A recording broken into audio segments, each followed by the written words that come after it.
الحمد لله نحمده ونستعينه ونستغفره ونعوذ بالله من شرور أنفسنا وسيئات أعمالنا من يهده الله فلا مضل له ومن يضلل فلا هادي له وأشهد أن لا إله إلا الله وحده لا شريك له وأشهد أن محمدا عبده ورسوله صلوات الله وسلامه عليه يا أيها الذين آمنوا اتقوا الله حق تقاته ولا تموتن إلا وأنتم مسلمون يا أيها الناس اتقوا ربكم الذي خلقكم من نفس واحدة وخلق منها زوجها وبث منهما رجالا كثيرا ونساء واتقوا الله الذي تساءلون به والأرحام إن الله كان عليكم رقيبا يا أيها الذين آمنوا اتقوا الله وقولوا قولا سديدا يصلح لكم أعمالكم ويغفر لكم ذنوبكم ومن يطع الله ورسوله فقد فاز فوزا عظيما أما بعد فإن خير الكلام كتاب الله وخير الهدي هدي محمد صلى الله عليه وسلم وشر الأمور محدثاتها وكل بدعة ضلالة. All praise belongs to Allah. We praise Him, we seek help from Him, and we seek forgiveness from Him. We seek refuge with Him from the evil of our souls and the sins that we commit. Whomever Allah guides, no one can misguide, and whomever Allah misguides, no one can guide. I testify that there is no true God except Allah alone without any partners, and that Muhammad sallallahu alayhi wa sallam is his slave and messenger. O you who have believed, fear Allah as He must be feared, and do not die except in the state of Islam. O people, fear your Lord who has created you from a single soul and then created its spouse from it, and then spread many men and women from them. And fear Allah through whom you ask one another, and fear to cut relations with your relatives. Indeed, Allah is ever watchful over what you do. O you who have believed, fear Allah and say a saying that is right. He will improve your affairs. He will improve your affairs and forgive your sins, and whoever obeys Allah and His Messenger, then he has indeed achieved a great success. Indeed, the best speech is the book of Allah, and the best guidance is the guidance of Muhammad sallallahu alayhi wa sallam. And the worst things are new things in the religion, and every bid'ah is dalala. Every bid'ah, every new thing in the religion, every innovation in the religion leads us astray.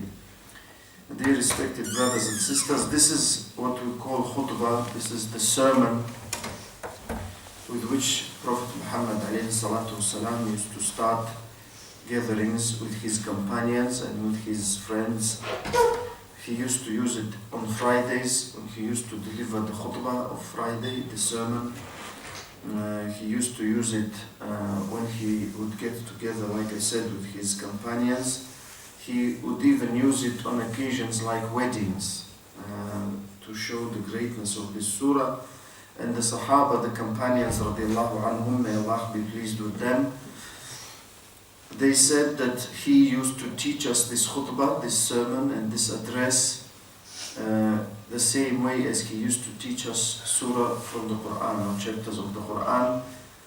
And if we ponder over this khutbah, which ulama called khutbatul haja, when we have a haja, when we have a need, we use it when we come together to remind us of many things in this khutbah.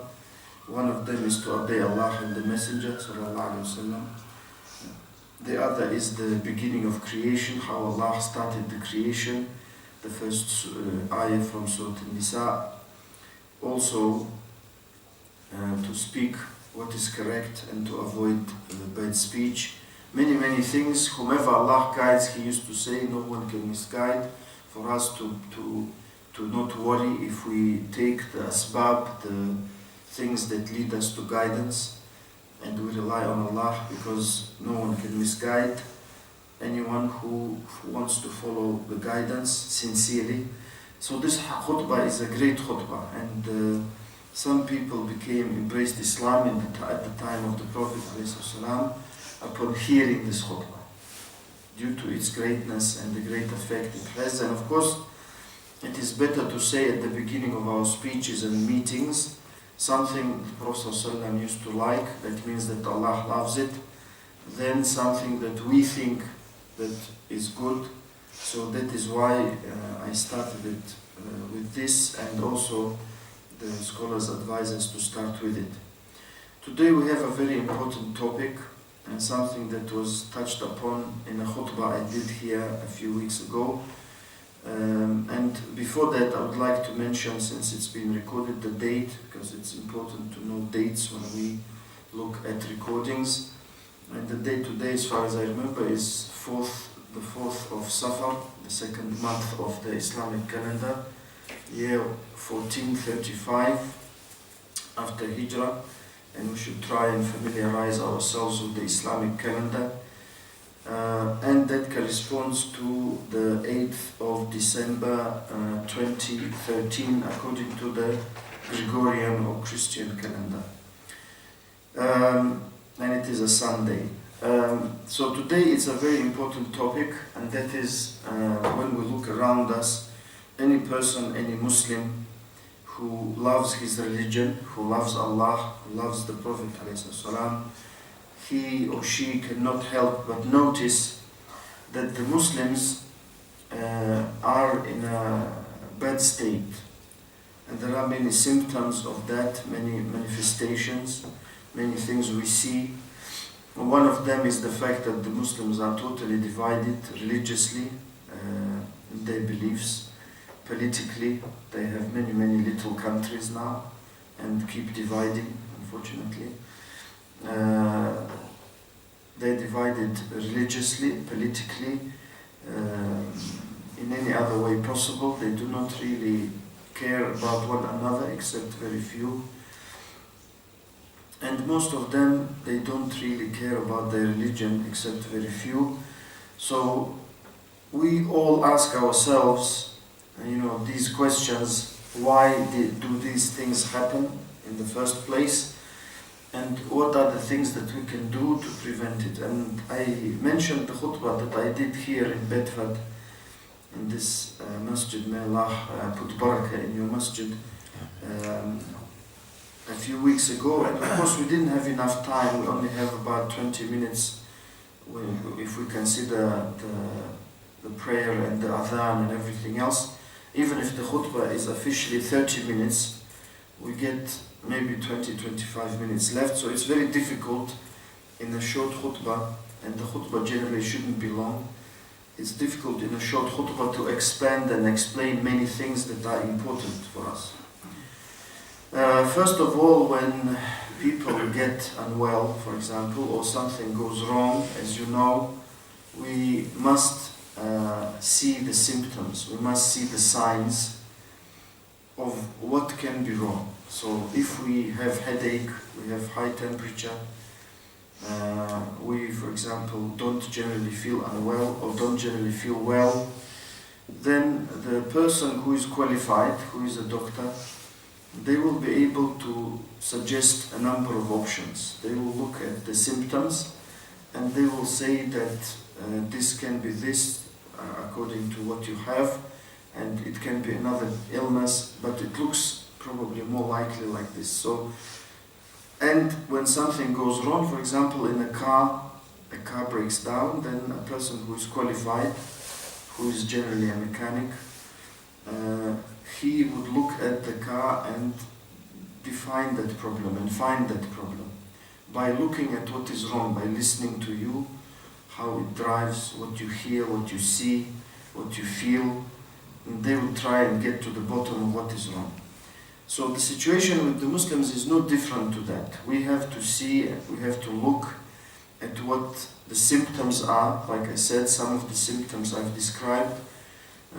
Religiously, the Muslims are very divided. You find almost in every village or city or even street a different religion, which they call Islam, to another street or village or town, which they also call Islam. The manners of the Muslims leave a lot to be is to be desired. They must be improved. They are not the manners that Allah is pleased with, except few of them. And many other things that are symptoms of the disease, of the illness. So we have to go, like I said at the beginning, to qualified people. We have to go to the scholars of Islam who deal with the hearts, because Allah subhanahu wa ta'ala described the heart a lot in the Quran, and He talked about 3 hearts in the Quran, and the Prophet ﷺ described 2 hearts in the Sunnah.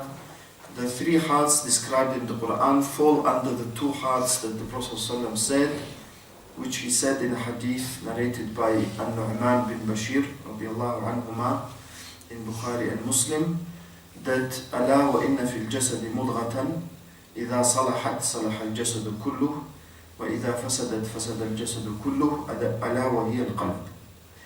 He said, indeed there is a piece of flesh, and he described it as mudgha. Mudgha is something that is what is enough to put in your mouth to chew. So it is a very small piece of flesh. When it is healthy, when it is salih, healthy and good, then the whole body is healthy and good. And when it is corrupt, fasad, it's fasid, it is not suitable for the purpose, then the whole body becomes corrupted. And many Sahaba, including Abu Huraira radiallahu anhum, may Allah be pleased with them, they used to say that the heart is the king and the body is the junud, the soldiers that must obey the king or the ruler or the commander-in-chief. So the heart is the most important, and the Prophet ﷺ divided the hearts into healthy and unhealthy or corrupt. So the healthy one is the clean one, and the corrupt one or the unhealthy one is the one that is not clean. In the Quran, Allah subhanahu wa ta'ala described healthy hearts, and He described unhealthy hearts. Unhealthy hearts He described as having 2 diseases. One of them, He said, فِي قُلُوبِهِمْ مَرَض, when He was talking about the hypocrites, the munafiqun, in Surah Al-Baqarah and other surahs in the Quran. Surah Al-Baqarah is the chapter entitled The Cow. It is number 2, it is the longest in the Quran. It is one of the most important surahs in the Quran. And in it, Allah talked about the believers at the beginning, then only 2 ayat or 2 verses He mentioned about the disbelievers, and He talked at length about the hypocrites. And one of the things He said about them was فِي قُلُوبِهِمْ مَرَض, in their hearts there is an illness, ailment, disease.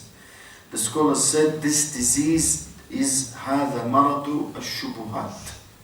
This disease is that of shubuhat or shubah, both are correct, which means the disease of false beliefs and false ideologies and doubts, because maybe they don't doubt but they have false beliefs. And as you know, nifaq is divided into 2 types. Akbar, which is major, takes the person out of Islam due to the belief, and that is the only nifaq mentioned in the Quran. And Surah Al-Munafiqun, Surah Al-Munafiqun, we have a whole surah dedicated to hypocrites. And of course, generally in every language, hypocrites means those people who pretend to be good, but in fact they are not good. And that is the definition in Lughat al-Arab, in the tongue of the Arabs and the language of the Arabs. And in the Sharia it means a person who pretends to be a Muslim, and in fact he is either a kafir or he is a bad Muslim. And that is the second type of nifaq, which is nifaq, what we call amali, or nifaq asghar. It's to do with our actions. As the Prophet ﷺ said, there are certain signs of a munafiq. إِذَا حَدَّثَ كَذَبْ, when he speaks he lies. إِذَا وَعَدَ أَخْلَفْ, when he promises he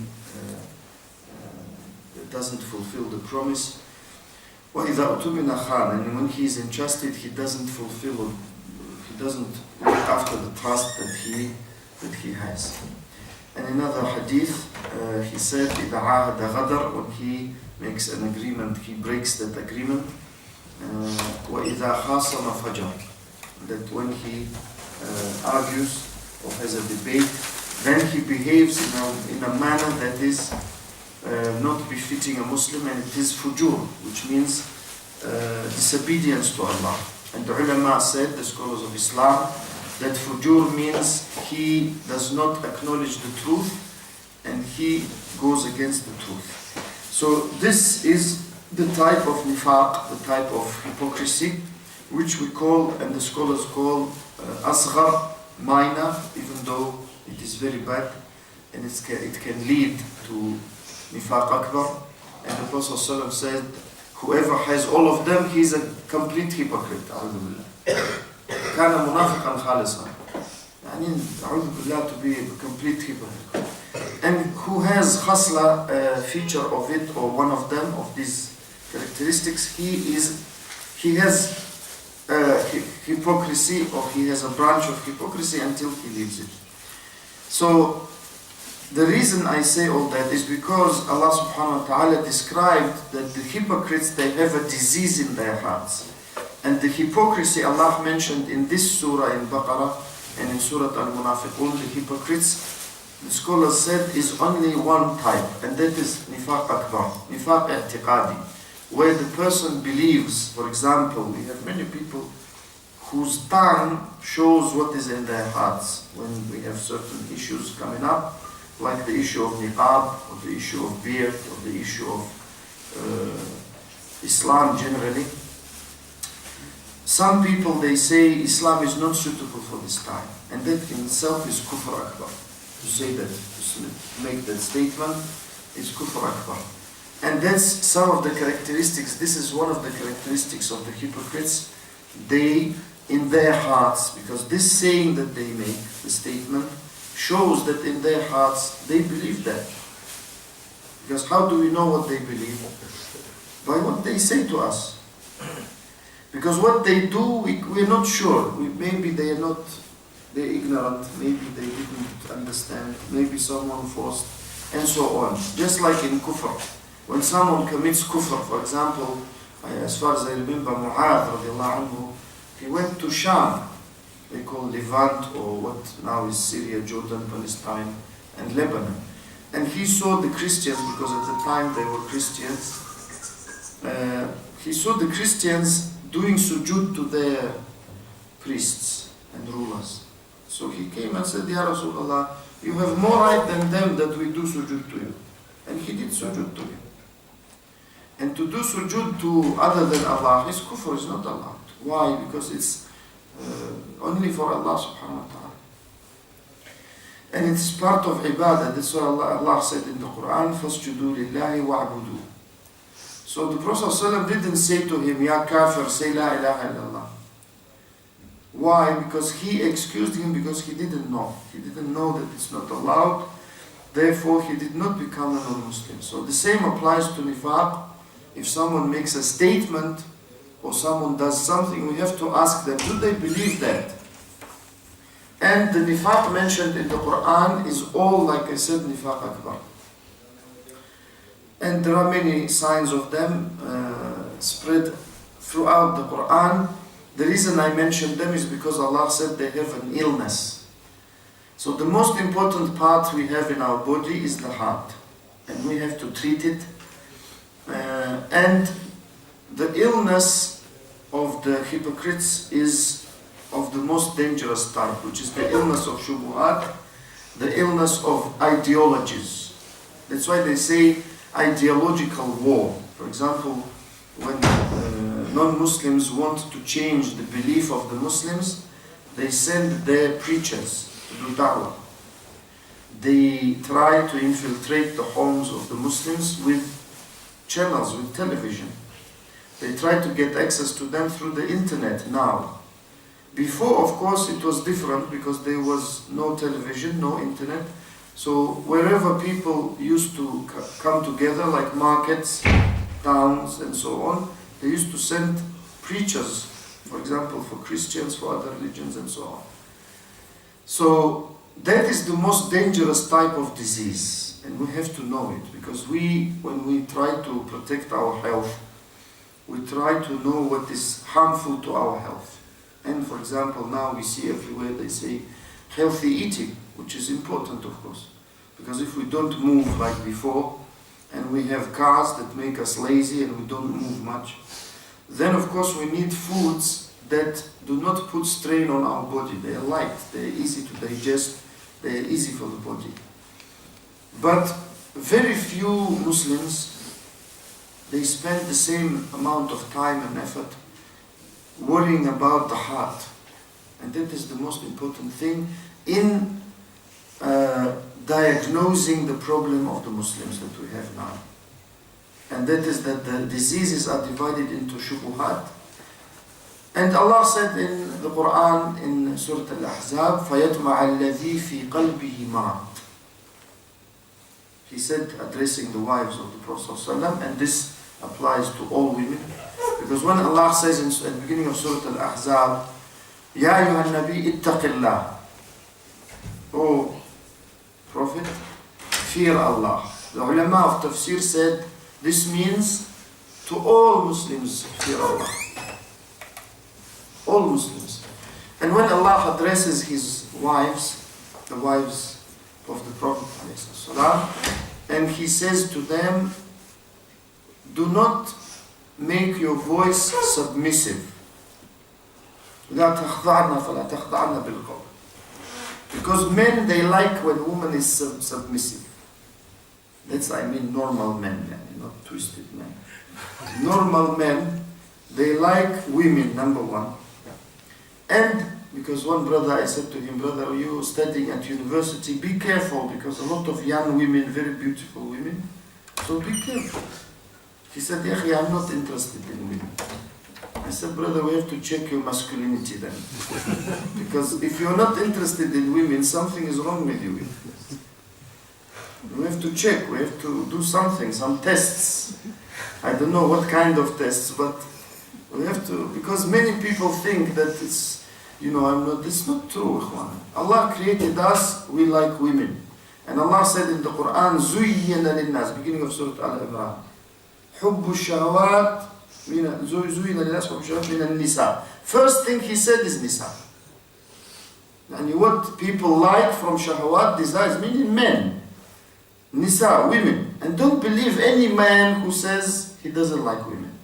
And in normal men, they always like women. So, that the Prophet ﷺ was told to say to his, and Allah addressed his wives directly, do not make your voices submissive. فَيَطْمَعَ الَّذِي فِي قَلْبِهِ مَرَضٍ. Lest or so, a person who has an illness, and the ulama said, هَذَا مَرَضُ الشَّهْوَةِ مَرَضُ الزِّنَا. So this is the second type of illness we have, and that is the illness of zina, meaning someone who wants to commit illegal sexual intercourse with women who are maybe married or not married, but not to marry them. That in itself is a problem. So Allah subhanahu wa ta'ala, and then He said, وَقُلْنَا قَوْلًا مَعْرُوفًا, and say a saying that is good, normal voice. So it doesn't mean that the woman must make her voice deliberately different. No, just speak normally. Not to, as they say, soften your voice or to make it appealing to the man. It's not correct.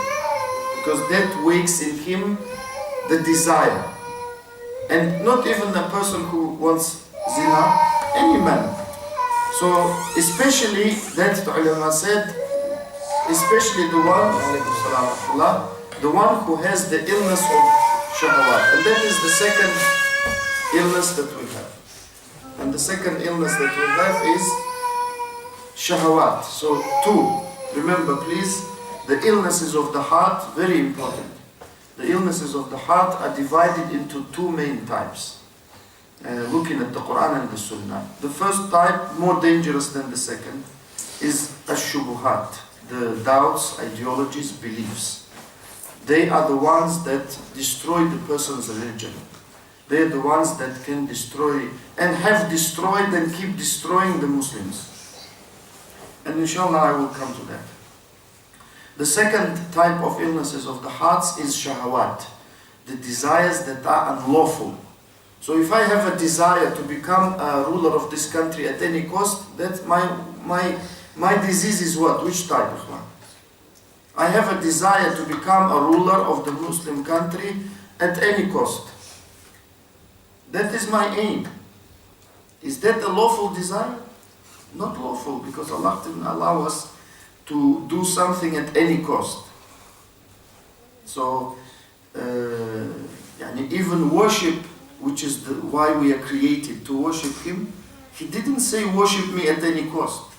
He didn't say kill yourselves and worship me. And to say I want to become a ruler, number one, is wrong. To say I want to become a ruler at any cost is double wrong.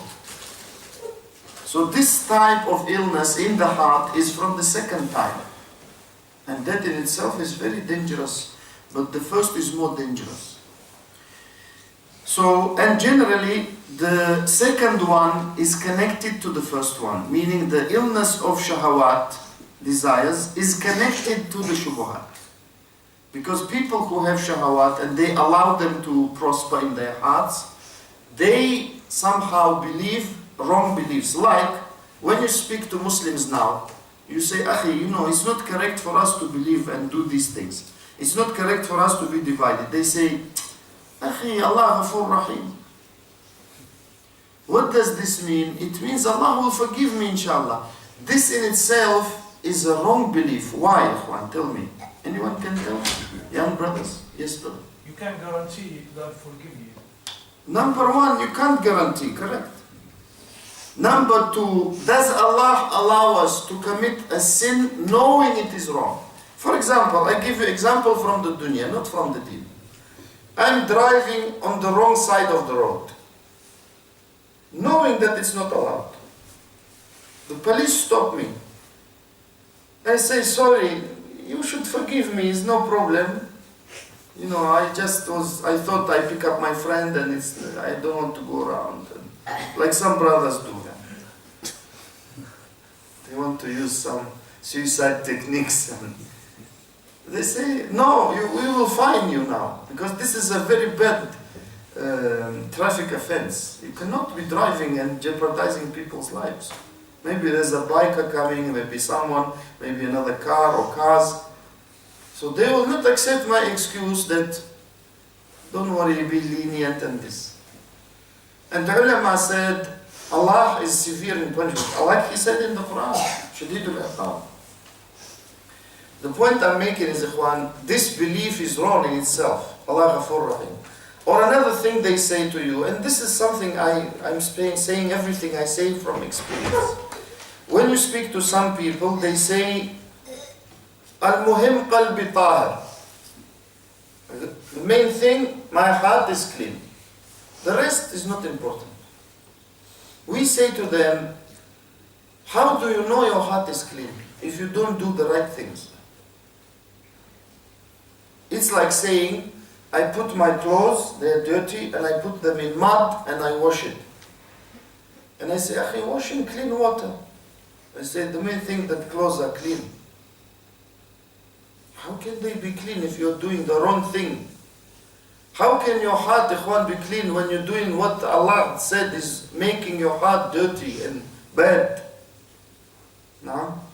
So, generally, shahawat, they have their root in shubuhat. They have their root in false beliefs. And that's what shaitan is good at. He makes us believe bad things. For example, that's Allah said in the Quran, don't follow the steps of the shaitan. Because shaitan doesn't come and say, become a mubtadi', become an innovator, become a munafiq. Sa'ud billah.